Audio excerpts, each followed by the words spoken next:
Hey guys, it's Luton here, and whilst I was at EGX this year in London, I actually had some of my recording equipment with me. I was able to do a few audio interviews with people working on the games, the devs, etc. Alright, now there is one downside to EGX, which is that it was basically in one huge hall. Okay, now actually this next year coming, they're actually going to host it at the NEC in Birmingham, which is like the centre of the UK. I've been to the NEC before and it's a totally different thing. It's a much bigger, wider layout. There's room to move and room to breathe. You really don't have that in London. And so in that situation, it's going to be a lot better. But for this one, I had to record them in the hall itself. It's not ideal because it is super loud in there. I mean, it's designed for concerts and stuff, so the audio just bounces around. Luckily, my recording device I have is extremely good, and on any other day, in a kind of moderately, just if you're outside on the street, it's totally good enough. But in a situation like this, it's pretty loud. Now, nonetheless, I decided I wanted to share this footage with you guys because I consider the interviews to be interesting and relevant, and I think that you will want to hear what the guys have to say. But bear in mind, there is some background noise. So if that's a really big problem for you, then step out right now. If you want to hear what the devs and the guys have got to say, then stay with us. I interviewed people from Alien Isolation, Big Pharma, which is a great indie game that's coming up, Total War Attila, and then finally also Prison Architect. I had a great day there, and there were so many fantastic games. I've got some more interviews to arrange sort of post-event as well, which is going to be coming pretty soon. But I hope you enjoy this one, guys. I mean, as I say, there is background noise, but overall I've tweaked it as best that I can. But I think if you put that to one side and you just listen to it for what it is, I think it's enjoyable, I think it's informative, and I hope that you get something out of it. So thanks so much, guys, and yeah, I'll see you for the next one.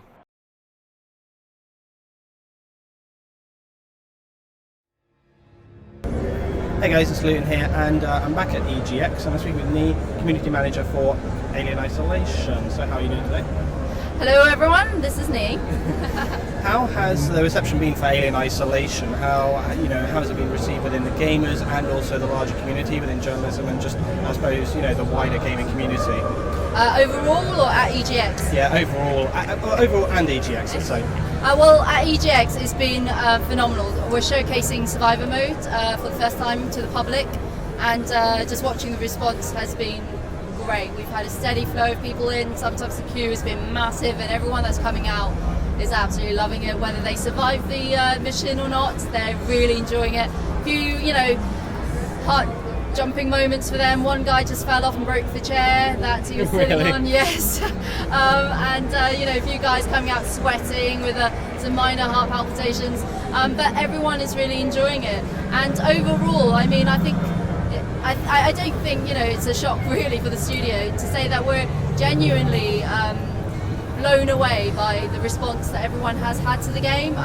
When we first sat down to create it, we knew it would be quite niche. We're massive fans of the film, the original Ridley Scott film, and in many ways we were the fans making a game for the fans.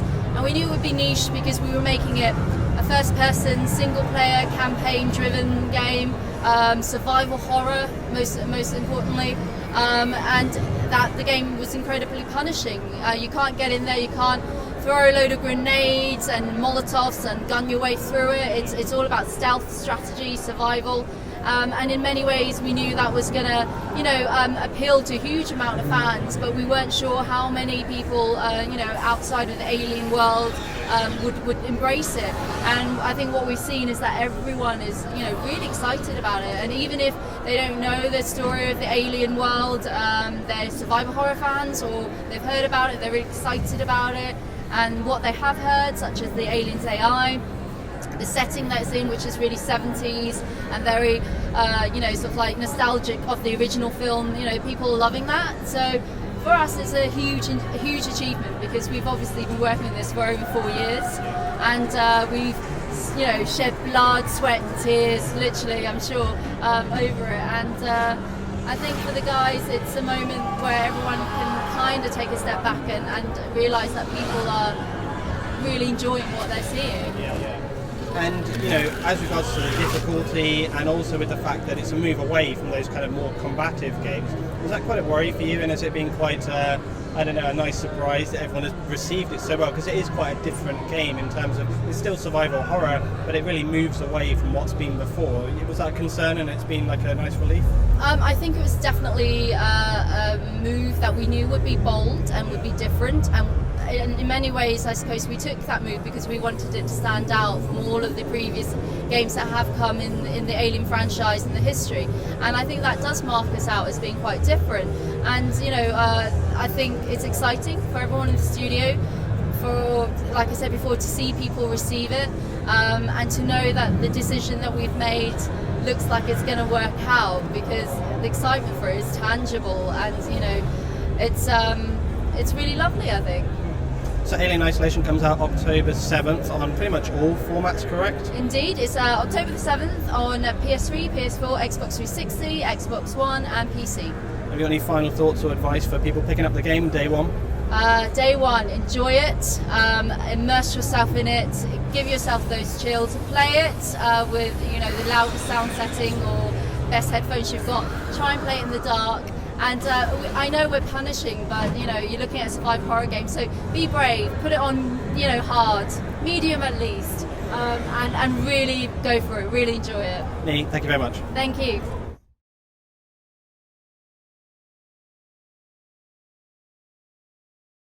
Hi guys, it's Luton here, and I'm here today talking with Tim Wicksteed. Hi there.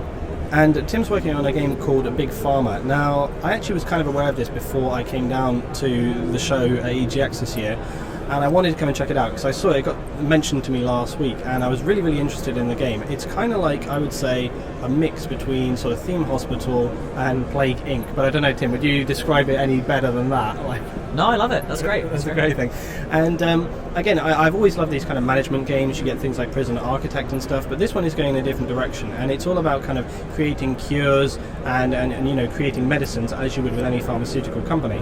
But I think one of the best things about the game is just the kind of variety of things that you can do with it, the way you can kind of break down all the different elements. But Tim, do you want to give us a little overhead about what it is you're doing with the game and what you sort of want it to be? Yeah, sure. So, as you said, it's all about running your own pharmaceutical company. So what's that mean? What sort of things are you going to be doing? Well, it's about sending expeditions out into the rainforest to discover new interesting ingredients. It's about using the properties of those ingredients by importing them into your factory, running them through conveyor belts and machines and production lines, combining ingredients together, processing them, and creating cures in kind of pill form or like as a cream or a syringe, which you then sell to the marketplace. And I think that's the way it works is just very, very enjoyable. It sounds, if you see the screenshots and when you see some of the gameplay come out, it just has all those mechanics in place that just make a really enjoyable game, like the sort of Theme Hospital used to be, or like Roller Coaster Tycoon, any of those kind of management games. It's just got some real fun aspects with it. But I think one of the things that we talked about before was getting really into the detail of the game and making it more complicated. How do you feel as like a developer? Obviously there are many games out there from AAA right back to indie and so on. Maybe that's a little bit right back to indie. That's not the best. But yeah, bringing that complexity into the game, how much of a concern is that for you? Like, is it a sort of a fearful thing that you just don't want to scare your market away? Or I suppose another way of looking at it would be that you can become very specialist with your game and that brings an audience. Again, like I mentioned to you before about fast and light. So what have you thought about there with your game and sort of, I guess, what kind of line are you walking down? Sure, it can be a tricky line to walk, as you say. I call myself a hardcore gamer. I love strategy games, and so for me the danger is never like not enough complexity. I've got so many ideas I'd like to put into the game. It's about kind of balancing, having enough complexity so that there's deep gameplay that's providing hours of gameplay, even 10 hours of the game. I want you to be still discovering new interesting mechanics and ways to play, but you want to couple that with making it intuitive and easy to pick up. And I don't think they're mutually exclusive. I think you can do both. You can have a game which is easy to pick up on your first playthrough. You can be making your first drug within 10 minutes, but then that might not be the most profitable way of doing it, and still take 10 hours down the line, you'll go, oh, that was a silly way of starting. Actually, if I do this, I can be much more efficient and get started much quicker. That's the guidelines, like my attitude and the guidelines I'm using to design, although I've not talked about any specific mechanics. Yeah, okay. And we spoke again briefly about some of your kind of long-term goals and how important that is to any game. And again, I have found this recently with some of the games I've played. Again, when I played like games like Plague Inc. and stuff, and to begin with, you feel like you're achieving a lot, you feel like you're doing all the things that you need to do with the objectives, but then over time you feel like, okay, well now I have made enough money and I have kind of completed those basic elements, and then you're sort of looking, okay, so where am I really going with this? And again, DayZ, even though it's in a very, very early development right now still, that kind of feels like that to me sometimes as well. It's like you get to the point where you're surviving, but what more are you doing than that? Again, sort of what are your thoughts there, and what are your kind of longer term goals that you're wanting to look with Big Pharma? We're still sort of, 7 months away, so there's plenty of time to be sort of looking at all these aspects, but I guess what's your point of view on that? Well, I think I'm quite lucky, although you do make your own luck, in that the pharmaceutical industry offers some amazing opportunities here for like stretch goals, if you like, things that are going to be really hard to achieve, so that the player's always challenged. So it'd be ridiculous if I didn't include a cure for cancer in the game, but I'm not going to make it easy to create that, and so you can imagine that maybe there'll be, I'm thinking at the moment, and this could change, that when you start the game you get offered a random selection of objectives, maybe 5, and these could be things like achieve a net worth of £10 million. It could be cure cancer, or eradicate. In fact, it could be create a cure for cancer, which is just create one cure. That's fine. Or it could be eradicate meningitis or something like that, which is a lower level cure, but it's about can you produce it in the levels to actually eradicate it from the world in the way that we've actually got rid of smallpox. I say we. But so a couple of objectives like this, maybe up to 5, and then maybe another example is cure 200,000 people. Just things like that, top level things, and then maybe you pick up to 3 of those. So there's already some strategy that before you even start playing the game, you're going to choose the objectives that synergize with each other. That's one of the systems I'd like to try. I was talking to someone earlier, and they said, no, that's a silly system, which is great. It's always good to get feedback. And they think that what they would like is actually a continuously cycling system of objectives. Some of them, they start off quite like small, like cure 100 people, and as soon as you do it, maybe you get a bonus or something, or a payout or some money. Maybe imagine this is like a government grant or something like that, and then it gets replaced with another one. And you can imagine these objectives just get bigger and bigger and bigger. And I could probably create a system which procedurally generates those, so they're always fresh. And then I guess that makes the game evergreen. Yeah, that system actually is quite similar to the way that Prison Architect works. So the way that Prison Architect works, if you look at that game, is that you would have, like, for example, they want you to build a certain section. You have like a load of ramifications, and then you basically get government grants to improve your prison. So that's basically the way that works. But actually, it makes sense to have that kind of reward with pharmaceutical aspect, because often there are like monetary incentives for them to produce these kind of things that go beyond just selling the drug itself. So yeah, I think that will be definitely something to put in there. But I think as well, like having those long-term goals and having those kind of stretch goals is something that's going to incentivize people to do that. Can you tell us a little bit about the kind of research aspect before you come into actually production, selling, reaching those goals? How are you going to research your drugs within the game, and what's that functionality? Yeah, sure. So this is an area we haven't implemented yet. At the moment, you have a number of machines which are always available to you, and the ingredients that you have available are.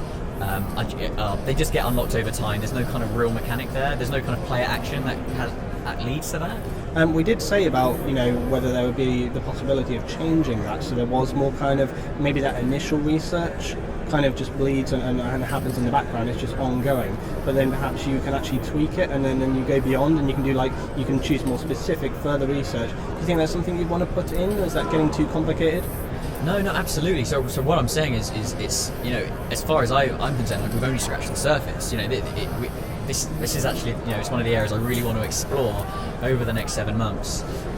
So we think we're going to have a kind of traditional kind of tech tree attached to the machines that you have available. So you can imagine you start off with just a couple of the machines, and they'll allow you to create certain cures. But then the higher up you go along the kind of the cure tech tree as well, kind of multiple tech trees, the more interesting machines you'll need, the more expensive the machines, the bulkier. And this is another thing: is there's a great logistical challenge in laying out your factory, which I think it is akin to games like Theme Hospital, Roller Coaster Tycoon. You've got that space aspect, and so the bigger machines, the more high-tech machines like hadron colliders or chromatographs, all this sort of stuff, they're going to be bigger, more expensive, and so you're going to have that classic kind of you make some money, you invest that money and get into new things, which allow you to make new things, which will make you even more money, and it's just that continuous cycle.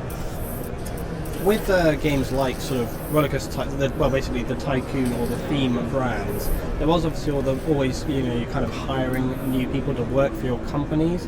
Is there going to be any aspect of that within Big Pharma? Either people working directly on the floor, people working on the research aspect, back behind in the labs and stuff, and obviously people managing overall. Is that something you would like to bring in, or is it too close to other games and you're trying to go your own direction? What do you think about that? I'm a bit of a control freak, and I actually have a habit of making games like this where once you kind of set stuff up, it kind of like it's semi-automated and kind of stuff just happens. And I used to always get annoyed in games like Roller Coaster Tycoon where you have to kind of like move your maintenance men around and you have the micromanagement. That's it. I guess you could say that I'm not really into the micromanagement so much, and so but I still think there is space for staff. I think I kind of like the idea that the research, instead of it being like you just say start research, it costs you X amount and then it's finished 2 minutes later. I like the idea that maybe you instead you set the number of staff you have and you give them a place you'd like them to focus their research, and you're not sure what you're going to get. Maybe you say focus in centrifugal technology, and that could actually lead to a number of different technologies. And then I guess what's nice is that opens up another strategic element, is that you choose which research area to work in because you want a particular machine, but if you don't get the one exactly you want, maybe you've got a backup plan. I can still use this to increase the efficiency of that production line and then make more money. Yeah, definitely. Okay, and then I guess my last question overall, how's your EGX experience been? How has the feedback from the public been, and what was your overall process with this event? Has it been useful to you as a developer in constructing your game? Yeah, for sure. It's been really good. I mean, we only announced last Monday, and then we came straight to Eurogamer, so it's been a bit of a baptism of fire. And you never know really what people are going to think. So in terms of the feedback I've got, it's been overwhelmingly positive. I think people have really latched onto they love the graphical style, and they love the theme. They can really see the potential for the theme. And at the moment, all I'm looking for is people to see the potential. There's still lots of time to tweak things and that sort of stuff.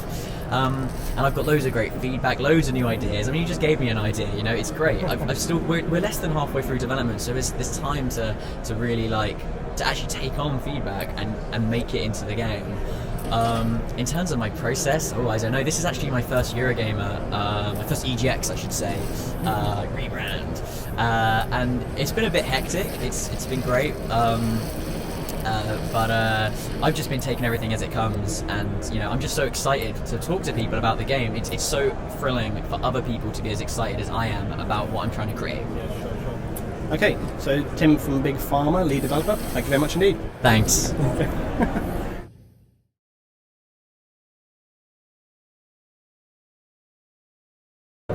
Hey guys, it's Luton here, back at EGX, and I'm talking with Craig Laycock for Total War Attila. So Craig, this is the latest instalment in Total War. What are your kind of aspirations with this game? Where are you looking to take this series with this latest version? Well, I think with Total War, the thing that we're always looking to do more in the next game that we do is build on the quality that we've had in the last game. So Total War Rome 2, we're in a really nice position now with Emperor Edition coming out. We've had lots of patches, and our player base is actually really happy with the way it's been going. So for Attila, I think the key thing for us is to take a lot of that learning, a lot of the kind of community feedback on board, and really kind of push it further in new directions. What would you say are some of the kind of primary key features of the new game, and what kind of benefits and difficulties are those going to give to new players with this game? So we've got quite a lot of new features, some of which we're talking about, some of which we aren't. But what I can talk about is siege escalation.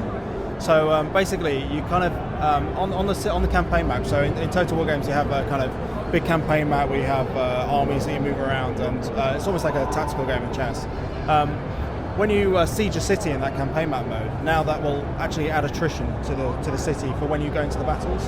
So it's kind of we call it siege escalation. So there's sort of different levels of siege escalation. So a city that's been sieged for a few weeks will probably be, mildly damaged. There might be a few fires here and there. But if a city's been under siege for months and months and months, you'll go into the battle and that city will be almost completely destroyed. And the battle demo that we showed here at EGX was the highest level of siege escalation. So that was walls had come down, there were fires all over the place, really kind of dark, apocalyptic look and feel. And those fires as well can spread on the battlefield. So you get this kind of dynamic fire that you have to deal with and contend with. And if you don't deal with that quickly, then that will lower your guys' morale. You'll see building damage on the campaign map. So, I mean, that's really Total War Attila is all about the kind of the end days of the Roman Empire. It's all about the kind of the bogeyman Attila, who's kind of coming for the Romans and bringing about this wave of devastation everywhere he goes. So yeah, it's a darker time. It's a darker feel, and it's got a real kind of survival strategy element to it. You really feel like your back's against the wall in Attila, and that's a feeling that I don't think you get with a lot of Total War games, because normally you're expanding outwards and you're building and building, but with Attila it's very much a kind of, if you're playing as the Romans, it's backs against the wall.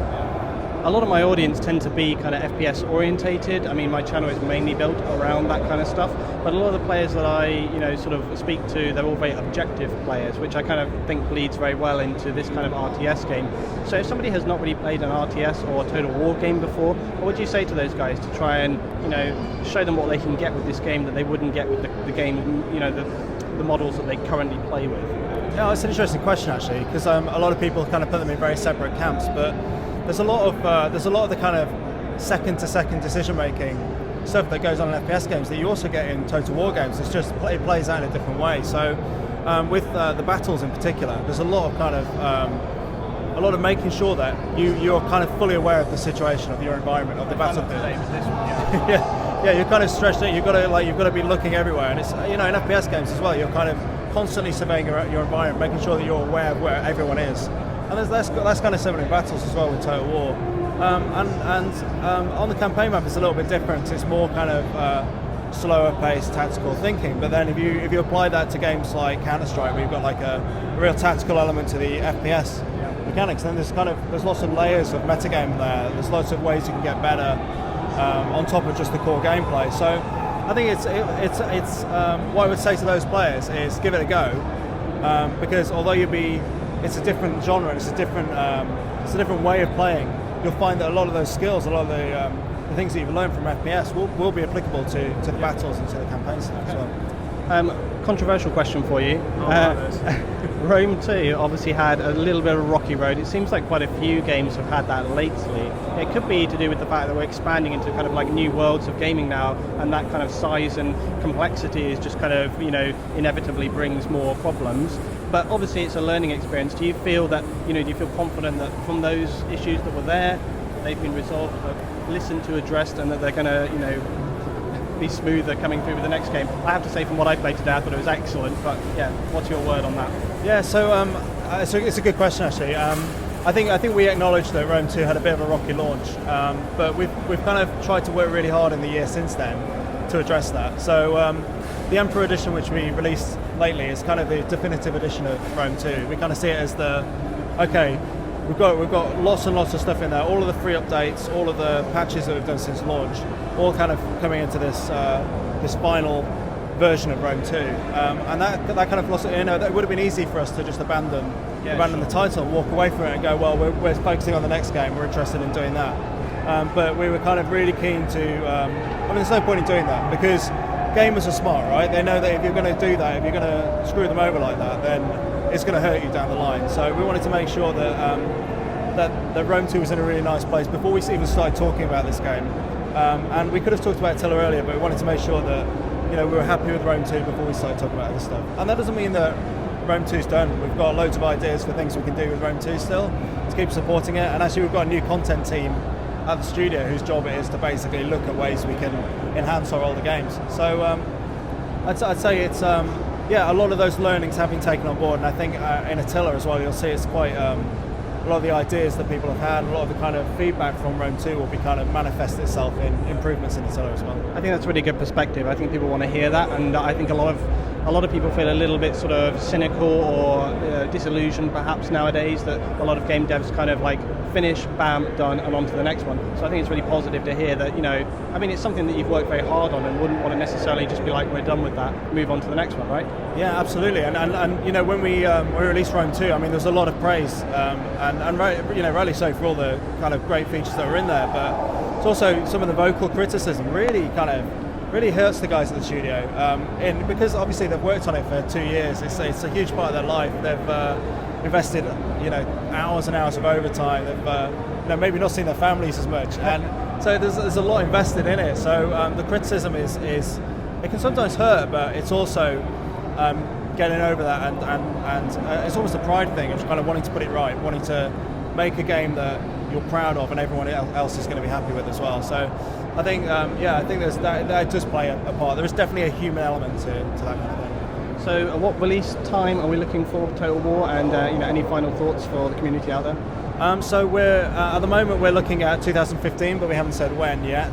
We're still trying to sort of work that out. But in terms of the community in general, all I want to say is keep the great support coming. Keep going on our forums. Keep telling us what we can be doing better for the Total War series, because although we've been making the Total War games for 10, 11, 12 years, they're as much the communities as they are ours now. They're kind of out there. They're part of the gaming landscape. So the community feedback is as important to us as anything else. So thank you. All right, Craig Laycock, thank you very much. No problem. Anytime.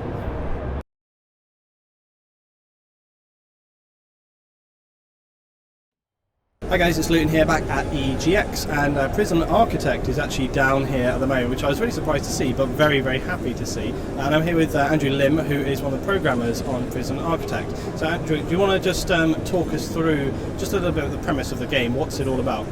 So Prison Architect is a game where you're sort of building and managing a maximum security prison. So your role is to build a lot of the facilities that go into the prison, so things like cells, kitchens, canteens, as well as hiring staff in order to make sure that everything works smoothly. So you need workers to build all of these things, you need cooks to make sure all your prisoners are fed, as well as guards to make sure that nothing really bad happens, like the prisoners don't sort of riot and fight with each other, and make sure the entire thing really keeps quite stable. Yeah. And there's quite a lot of management options, isn't there? I mean, I suppose it's a management game, isn't it? Really about sort of managing your resources, and time is very much a factor as well. How difficult did you want it to be for people, like in terms of, because I don't think there is really, I think there are a couple of difficulty settings, but overall, did you want it to be quite a challenge for people to sort of manage everything in it?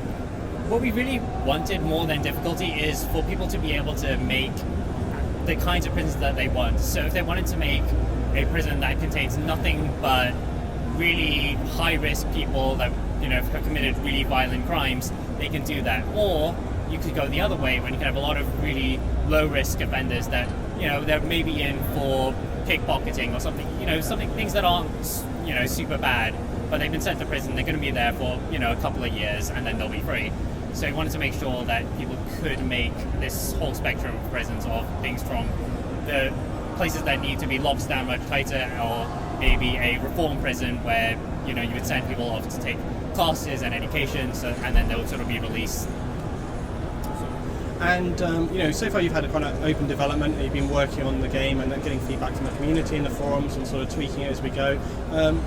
How well has that been going for you? Has it been very useful having the community feedback, and sort of is the game in a fairly polished state now, you would say, or are you still looking to expand and add more to it? We are definitely looking to expand and add more features to the game. So every month we sort of say, hey look, we're thinking about adding one of these things, and our community will let us know which they feel is like the most important one, and we'll sort of try and get that in for the next version. And that's gone quite well for us. So we've been doing updates every month, more or less. We took a month a while ago now to do mostly sort of bug fixes and polish. There's still a lot more to be done on that side. So the polish isn't where you would expect from like a finished game, but as far as we're concerned, we're quite happy for where it is right now, for us to keep adding new features and not worry too much about final polish. One of the questions I'm always asking people is about longevity with games, and I have to say, even in some AAA titles, this tends to it seems to be quite overlooked. You know, they have the core elements of the game there. They have everything that makes the game enjoyable. It functions really well, but then that sort of long-term hook that keeps bringing you back to the game is often missing there. Do you feel you've successfully implemented that into Prison Architect, and what would you say to people that it is that's going to keep bringing you back to the game? I think that's probably more of an indicator of the kinds of other games that are out there. Sure. Prison Architect in 2014 is one of kind of only a small number of games, whereas a lot of AAAs are kind of, you know, trying to aim for the same crowd of people. So, you know, it's not super surprising that a lot of their FPS games don't have longevity when there's a bunch of other FPS games. True. Whereas Prison Architect, it's, you know, one of those old sim management style games, and there's not a huge number out there. So, you know, I hope that our game sort of stands alone and has longevity on its own legs. But it's kind of hard to say, really, if we definitely see it to some extent, but what that extent is, it's kind of unsure to how to really quantify, or if it's possible to quantify such a thing. Yeah. I was speaking to one of your colleagues earlier, and we were talking about DLCs in general, and you guys were sort of saying you're not like major fans of DLCs and sort of adding extra content in. I actually think that's a positive thing, because it means that, you know, when people buy the game, they know that they're getting the whole package. There's nothing being left out there. But at the same time, it is nice to be able to add things in there. When the game is in a kind of fairly finished state, you know, a kind of final release state, do you feel that there will be things for you to add in and bring in there? Is that very undecided at this time? Personally, would you like to see that? It's pretty undecided at this point. Like, for the most part, we have, you know, features that we'd like to add to the game, and we're just going to keep adding more and more to it. We are looking to like a full campaign mode, so like until that's done, we're not even close to final release. But you know, personally, DLC is really, really mixed. Sometimes it works out really well.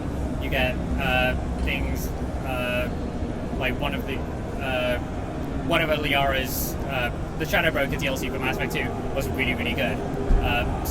Like some of the other stuff has been less good. It's probably leaning more on the side of no, but that's because, you know, things like map packs, for example. You know, I grew up on Unreal Tournament 2004, which just got a bunch of stuff for free. Yes. So it's kind of a super unfair comparison at this point. Okay, so just to finish off, if nobody's tried Prison Architect so far, what would you say to those players, and you know, what does the game offer to you if you're not used to maybe management games, if you've never played them before? People have got a lot of people wanting to try different things at the moment. It's that kind of period of time. What would you say to people to, you know, want to come and try out your game? I'd say take a look at some of the Let's Plays that are out there, because I think Yotka Sin has done it.